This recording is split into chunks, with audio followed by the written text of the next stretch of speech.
سابق وزیر اعظم عمران خان کی 10 جنوری کو کی گئی اڈیالہ جیل میں وکلا اور میڈیا سے گفتگو۔ مذاکرات کے حوالے سے غیر سنجیدگی کا اندازہ اس بات سے لگایا جا سکتا ہے کہ مذاکراتی کمیٹی سے میری میٹنگ تک نہیں کروائی گئی۔ ایسا لگتا ہے جیسے مذاکرات کا مقصد صرف اور صرف وقت کا ضیاع ہے تاکہ 26 نومبر کے اسلام آباد قتل عام پر عوامی ریاکشن کو کم کیا جا سکے۔ 26 نومبر کو پرامن شہریوں کا قتل عام کیا گیا۔ ان کو سیدھی گولیاں مار کر ڈی چوک میں خون سے نہلایا گیا۔ ہمارے کئی افراد اب تک لاپتہ ہیں۔ کسی بھی مہذب معاشرے میں ایسا واقعہ ہونے کے بعد گولیاں چلانے والے اپنے انجام کو پہنچ چکے ہوتے، لیکن یہ حکومت ابھی تک ایک جوڈیشل کمیشن کی تشکیل نہیں کر پائی۔ جوڈیشل کمیشن کی حیثیت تھرڈ امپائر کی ہوتی ہے اور صرف ایک غیر جانبدار کمیشن ہی 26 نومبر اور 9 مئی کے شہداء کو انصاف دلوا سکتا ہے۔ اگر اس قتل عام کو دبا دیا گیا تو پاکستان میں کسی کا جان و مال محفوظ نہیں ہوگا۔ میرا واضح پیغام ہے کہ اگر مذاکراتی عمل کو لے کر حکومت یوں ہی غیر سنجیدہ رہی اور جوڈیشل کمیشن نہ بنایا تو مذاکرات کو اگلی میٹنگ کے بعد روک دیا جائے۔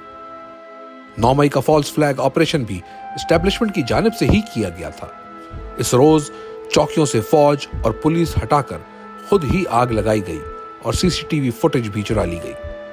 ہم ان دونوں واقعات کی شفاف تحقیقات چاہتے ہیں۔ ہم نے اس سلسلے میں بارہا سپریم کورٹ سے بھی مطالبہ کیا ہے۔ 3 سال سے اس ملک میں آئین و قانون اور انسانی حقوق کی پامالی جاری ہے۔ لوگوں کے گھروں کا تقدس پامال کر کے ان کو اغوا کیا جا رہا ہے، تشدد اور جبر کیا جا رہا ہے۔ ان کے گھر اور کاروبار تباہ کیے گئے۔ ہمارے ہر ٹکٹ ہولڈر کے لیے ان کے حلقوں میں زندگی تنگ کر دی گئی۔ میرا اپنا گھر 2 مرتبہ توڑا گیا۔ ہم نے اس سلسلے میں لاہور ہائی کورٹ سے رجوع کیا۔ یہ کیس جسٹس باقر نجفی کی سربراہی میں 5 ججز نے سنا، مگر 1.5 سال سے اس کا فیصلہ محفوظ ہے اور سنایا نہیں گیا۔ پھر ہم نے اسلام آباد ہائی کورٹ میں جسٹس عامر فاروق اور سپریم کورٹ میں قاضی سے بھی رجوع کیا، لیکن ان دونوں نے بھی اسٹیبلشمنٹ کے اوپننگ بیٹسمین کا کردار ادا کیا۔ ہمارے جو بے قصور لوگ ملٹری تحویل میں رہے، ان پر شدید ترین ذہنی اور جسمانی تشدد کیا گیا۔ میری اطلاع کے مطابق 3 لڑکوں نے دوران حراست خودکشی کی کوشش کی۔ سمیع وزیر کی حالت اس تشدد کا منہ بولتا ثبوت ہے۔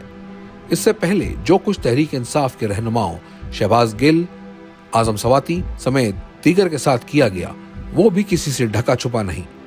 ذل شاہ کو بے دردی سے قتل کیا گیا۔ انتظار پنجھوتا سے جانوروں کی طرح سلوک کیا گیا۔ یہ کون سا اصول ہے کہ جو تحریک انصاف چھوڑ دے وہ 9 مئی کے الزام سے بری ہے، اور جو نہ چھوڑے اس پر ہر قسم کا تشدد اور دباؤ جائز ہے؟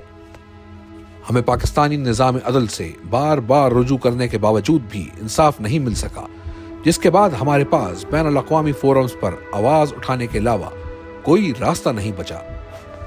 پاکستان کی حکومت انسانی حقوق کو لے کر بین الاقوامی قوانین اور معاہدوں کی پابند ہے۔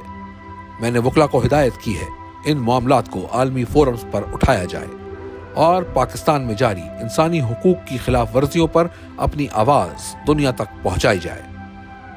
میرا اوورسیز پاکستانیوں کو بھی یہی پیغام ہے کہ پاکستان میں جمہوریت اور انسانی حقوق کا خاتمہ کر کے جنگل کا قانون نافذ کر دیا گیا ہے۔ اس لیے آپ کی جانب سے ترسیلات زر کا بائیکاٹ بہت اہم ہے۔ پاکستان میں مقیم آپ کے پیاروں کو بھی وہی حقوق حاصل ہونے چاہیے جو آپ کو بیرون ممالک میں حاصل ہے۔ جب تمام ایجنسیوں کو ایک سیاسی جماعت کو کچلنے پر لگا دیا جائے گا، پھر دہشت گردوں سے کون لڑے گا؟ یہی ریمارکس سپریم کورٹ کے ججز جسٹس اطہر من اللہ اور جسٹس مندوخیل نے بھی دیے کہ خفیہ اداروں کو سیاسی انجینئرنگ پر لگا دیا گیا ہے۔ جھوٹ بول کر ہماری حکومت پر طالبان کی آبادکاری کا الزام لگایا گیا۔ ہماری حکومت کے دوران بلکہ حکومت کے خاتمے کے 1 سال بعد تک بھی دہشت گردی نے سر نہیں اٹھایا تھا۔ یہ سب کچھ انہی کا قصور ہے جو بلوچستان کے حالات کے ذمہ دار ہیں۔ ان سب تجربات کی بدولت پاکستان میں معیشت کا حال بدترین ہے۔ ورلڈ بینک کی حالیہ رپورٹ کے مطابق مزید 1,30,00,000 افراد غربت کی لکیر سے نیچے جا چکے ہیں۔ عدلیہ، نیب، FIA،